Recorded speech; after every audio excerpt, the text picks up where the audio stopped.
Hi hello ಎಲ್ಲರಿಗೂ ನಮಸ್ಕಾರ. ಜ್ಯೋತಿ ಪಾಕಶಾಲೆಗೆ ತಮ್ಮೆಲ್ಲರಿಗೂ ಸ್ವಾಗತ. ಇಂದಿನ ವಿಡಿಯೋದಲ್ಲಿ ನಾನು ಒಂದೊಳ್ಳೆ ಚಟ್ನಿ ರೆಸಿಪಿಯನ್ನು ನಿಮ್ಮೊಂದಿಗೆ ಶೇರ್ ಮಾಡ್ಕೊಳ್ತಾ ಇದ್ದೇನೆ. ಬಾಯಿಗೆ ರುಚಿ ಸಿಗ್ತಿಲ್ಲ ಅಂದಾಗ, ಒಂದೊಳ್ಳೆ ರುಚಿಕರವಾದಂತಹ ಊಟ ಮಾಡಬೇಕು ಅಂದಾಗ ಈ ಚಟ್ನಿಯನ್ನು ಒಮ್ಮೆ ಟ್ರೈ ಮಾಡಿ. ತುಂಬಾ ಟೇಸ್ಟಿಯಾಗಿರುತ್ತೆ. ಅನ್ನದ ಜೊತೆಗೆ ರೊಟ್ಟಿಗೆ ಎಲ್ಲ ಸಿಂಪಲ್ಲಾಗಿ ಮಾಡ್ಕೊಳ್ಬೋದು. ಬನ್ನಿ ಈ ಸಿಂಪಲ್ ಆಗಿರುವಂತಹ ಚಟ್ನಿ ರೆಸಿಪಿಯನ್ನು ಯಾವ ರೀತಿ ಮಾಡೋದು ಅಂತ ನೋಡೋಣ.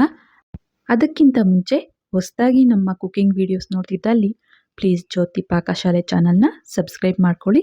ಈ ರೆಸಿಪಿ ಇಷ್ಟ ಆದಲ್ಲಿ ಒಂದು ಲೈಕ್ ಮಾಡಿ. ಮೊದಲಿಗೆ ನಾನಿಲ್ಲಿ ಈ ಚಟ್ನಿ ಮಾಡ್ಕೊಳ್ಳಿಕ್ಕೆ ಅಂತ ನೋಡ್ಬೋದು, ಒಂದು 300 ಗ್ರಾಮ್ ಹೆಚ್ಚು ಕಮ್ಮಿ ಆಗುವಷ್ಟು ಹಸಿಮೆಣಸಿನ್ಕಾಯಿನ ತೆಗೆದುಕೊಂಡಿದ್ದೇನೆ. ನಾನಿಲ್ಲಿ ಖಾರ ಕಮ್ಮಿ ಇರುವಂತಹ ಹಸಿಮೆಣಸಿನ್ಕಾಯಿನ ತೆಗೆದುಕೊಂಡಿದ್ದೇನೆ. ನೋಡ್ಬೋದು, 2 ರೀತಿಯಾದಂತಹ ಹಸಿಮೆಣಸಿನ್ಕಾಯಿನ ನಾನಿಲ್ಲಿ ಬಳಸ್ತಾ ಇದ್ದೇನೆ. ಆದಷ್ಟು ಈ ಚಟ್ನಿಗೆ ಖಾರ ಕಮ್ಮಿ ಇರುವಂತಹ ಹಸಿಮೆಣಸಿನ್ಕಾಯಿನ ನಾವು ಬಳಸ್ಕೊಳ್ಬೇಕಾಗುತ್ತೆ. ನಾನಿಲ್ಲಿ ತೊಳೆದು ನೀಟಾಗಿ ಬಟ್ಟೆಯಲ್ಲಿ ಒರೆಸಿದ್ದೀನಿ. ಈ ಹಸಿಮೆಣಸಿನ್ಕಾಯಿನ ಈ ರೀತಿ 2 ಭಾಗ ಕಟ್ ಮಾಡ್ಕೊಳ್ತಾ ಇದ್ದೇನೆ.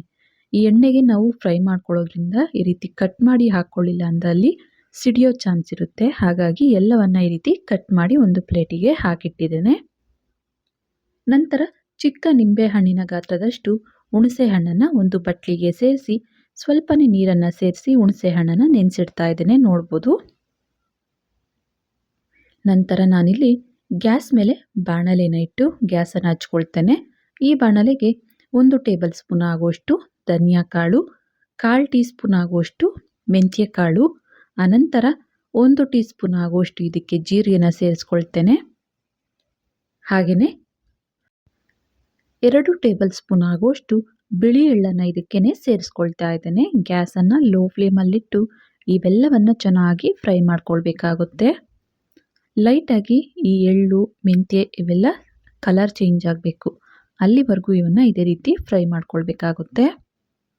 ನೋಡಿ, ಇವೆಲ್ಲ ಚೆನ್ನಾಗಿ ಫ್ರೈ ಮಾಡಿದ್ದಾಗಿದೆ. ಈಗ ಇವನ್ನ ಒಂದು ಪ್ಲೇಟಿಗೆ ತೆಗೆದುಕೊಳ್ತೇನೆ. ಅನಂತರ ಇದೇ ಬಾಣಲೆಗೆ ಸ್ವಲ್ಪ ಎಣ್ಣೆನ ಹಾಕ್ಕೊಳ್ತೇನೆ. ಎಣ್ಣೆ ಲೈಟಾಗಿ ಬಿಸಿಯಾಗಿದ್ದೇನೆ. ಇದಕ್ಕೆ 1 ಹಿಡಿ ಆಗುವಷ್ಟು ಕರಿಬೇವನ್ನು ಸೇರಿಸಿ ಈ ಕರಿಬೇವನ್ನು ಕ್ರಿಸ್ಪಿ ಆಗುವವರೆಗೂ ಫ್ರೈ ಮಾಡ್ಕೋಬೇಕಾಗುತ್ತೆ. ನೋಡಿ, ಈ ರೀತಿ ಗರಿ ಗರಿ ಆಗಬೇಕು ಕರಿಬೇವು, ಅಲ್ಲಿವರೆಗೂ ಫ್ರೈ ಮಾಡಿ. ಈಗ ಈ ಕರಿಬೇವನ್ನು ಸಹ ಒಂದು ಪ್ಲೇಟಿಗೆ ಸಪ್ರೇಟಾಗಿ ತೆಗೆದುಕೊಳ್ತಾ ಇದ್ದೇನೆ.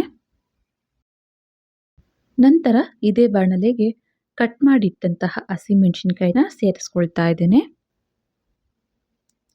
ನಾವಿಲ್ಲಿ ಈ ರೀತಿ ಎಣ್ಣೆಯಲ್ಲಿ ಹಸಿಮೆಣಸಿನ್ಕಾಯಿನ ಫ್ರೈ ಮಾಡಬೇಕಾದ್ರೆ ಈ ರೀತಿ ಎಣ್ಣೆಯಲ್ಲಿ ಹಸಿಮೆಣಸಿನ್ಕಾಯಿನ ಜಾಸ್ತಿ ಫ್ರೈ ಮಾಡೋ ಅವಶ್ಯಕತೆ ಇದ್ದಾಗ ಘಾಟ್ ಆಗೋ ಚಾನ್ಸ್ ಇರುತ್ತೆ. ಆ ರೀತಿ ಆಗಬಾರ್ದು ಅನ್ನೋ ಹಾಗಿದ್ರೆ ಸ್ವಲ್ಪ ಉಪ್ಪನ್ನು ಈ ರೀತಿ ಸೇರಿಸಿ ನಾವು ಎಣ್ಣೆಯಲ್ಲಿ ಫ್ರೈ ಮಾಡ್ಕೊಳ್ಬೋದು. ನಾನಿಲ್ಲಿ ಸ್ವಲ್ಪ ಕಲ್ಲುಪ್ಪನ್ನು ಸೇರಿಸಿ ಚೆನ್ನಾಗಿ ಮಿಕ್ಸ್ ಮಾಡ್ತಾ ಲೈಟಾಗಿ ಈ ಕಲರ್ ಚೇಂಜ್ ಆಗಬೇಕು ಹಸಿಮೆಣಸಿನ್ಕಾಯಿ ಎಲ್ಲ, ಅಲ್ಲಿವರೆಗೂ ಇವನ್ನ ಈ ರೀತಿ ಫ್ರೈ ಮಾಡ್ಕೊಳ್ಬೇಕು ಎಣ್ಣೆಯಲ್ಲೇ. ನೋಡ್ಬೋದು, ಹಸಿಮೆಣಸಿನ್ಕಾಯಿ ಚೆನ್ನಾಗಿ ಫ್ರೈ ಆಗ್ತಿದ್ದಾವೆ. ಈಗ ಇದಕ್ಕೆ 1/4 ಟೀ ಸ್ಪೂನ್ ಆಗುವಷ್ಟು ಅರಿಶಿನ ಸೇರಿಸ್ಕೊಳ್ತೇನೆ. ಅನಂತರ ನೆನೆಸಿಟ್ಟಂತಹ ಹುಣಸೆ ಹಣ್ಣನ್ನು ನೀರಿನ ಸಮೇತ ಇದಕ್ಕೆ ಸೇರಿಸ್ಕೊಳ್ತಾ ಇದ್ದೇನೆ. ಮತ್ತೆ ಇದನ್ನು ಚೆನ್ನಾಗಿ ಈ ರೀತಿ ಮಿಕ್ಸ್ ಮಾಡ್ತಾ ಚೆನ್ನಾಗಿ ಇದನ್ನು ಬೇಯಿಸ್ಕೊಳ್ಬೇಕು. ಈ ನೀರಿನ ಅಂಶ ಎಲ್ಲ ಡ್ರೈ ಆಗಬೇಕು, ಅಲ್ಲಿವರೆಗೂ ಇವನ್ನ ಇದೇ ರೀತಿ ಎಣ್ಣೆಯಲ್ಲೇ ಫ್ರೈ ಮಾಡ್ಕೊಳ್ಬೇಕಾಗುತ್ತೆ. ನೋಡಿ, ನೀರಿನ ಅಂಶ ಎಲ್ಲ ಚೆನ್ನಾಗಿ ಡ್ರೈ ಆಗಿದೆ. ಈಗ ಗ್ಯಾಸನ್ನು ಆಫ್ ಮಾಡ್ಕೊಳ್ತೇನೆ. ಈ ಮಿಶ್ರಣ ಫುಲ್ ತಣ್ಣಗಾಗಲಿಕ್ಕೆ ಬಿಡ್ತೇನೆ. ಮೊದಲಿಗೆ ನಾವು ಫ್ರೈ ಮಾಡಿರುವಂತಹ ಧನಿಯಾ ಮೆಂತ್ಯ ಜೀರಿಗೆ ಇವೆಲ್ಲವನ್ನು ಮಿಕ್ಸಿ ಜಾರಿಗೆ ಸೇರಿಸಿ ಮೊದಲಿಗೆ ಇದನ್ನು ನುಣ್ಣಗೆ ಪುಡಿ ಮಾಡ್ಕೊಂಬರ್ತೇನೆ. ನೋಡಿ, ಈ ರೀತಿಯಾಗಿ ಪುಡಿ ಮಾಡಿದ ನಂತರ ಇದಕ್ಕೆ ನಾವು ಫ್ರೈ ಮಾಡಿರುವಂತಹ ಎಣ್ಣೆಯಲ್ಲಿ ಫ್ರೈ ಮಾಡಿರುವಂತಹ ಹಸಿಮೆಣಸಿನ್ಕಾಯಿ ಮಿಶ್ರಣ ಸೇರಿಸ್ಕೊಳ್ತಾ ಇದ್ದೇನೆ. ಹಾಗೆಯೇ ಇದಕ್ಕೆ ಸ್ವಲ್ಪ ಇಂಗು ಪುಡಿನ ಸೇರಿಸ್ಕೊಳ್ತೇನೆ.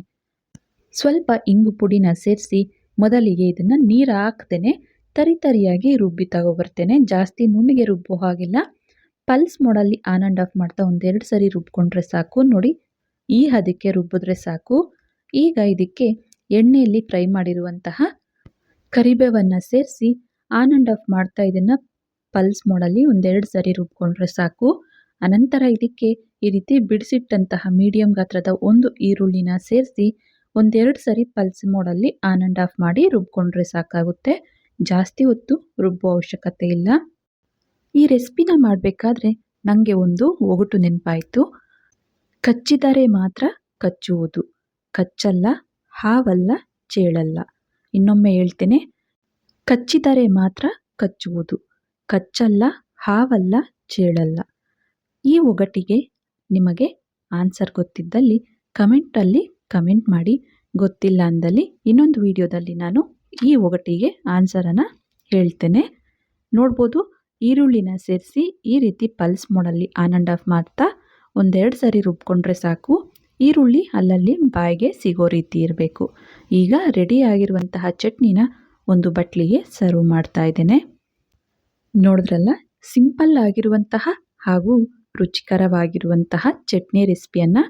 ಈ ಚಟ್ನಿ ಅಂತೂ ಬಿಸಿ ಅನ್ನಕ್ಕೆ, ರೊಟ್ಟಿಗೆ, ಚಪಾತಿಗೆ ಎಲ್ಲ ತುಂಬಾ ಟೇಸ್ಟಿಯಾಗಿರುತ್ತೆ. ನೋಡ್ತಿದ್ರೇ ಬಾಯಲ್ಲಿ ನೀರುರುತ್ತೆ. ನೋಡಿದ್ರಲ್ಲ, ಈ ಸಿಂಪಲ್ ಚಟ್ನಿ ರೆಸಿಪಿ ನಿಮಗೆ ಇಷ್ಟ ಆಗಿದೆ ಅಂದ್ಕೊಳ್ತೇನೆ. ಇಷ್ಟ ಆದಲ್ಲಿ ಈ ವಿಡಿಯೋಗೊಂದು ಲೈಕ್ ಮಾಡಿ, ಕಮೆಂಟ್ ಮಾಡಿ, ಶೇರ್ ಮಾಡಿ. ಇನ್ನು ಯಾರೆಲ್ಲ ಸಬ್ಸ್ಕ್ರೈಬ್ ಮಾಡ್ಕೊಳ್ದೆ ವಿಡಿಯೋನ ನೋಡ್ತಿದ್ದಲ್ಲಿ ಪ್ಲೀಸ್ ಸಬ್ಸ್ಕ್ರೈಬ್ ಮಾಡ್ಕೊಳ್ಳಿ. ಧನ್ಯವಾದಗಳು.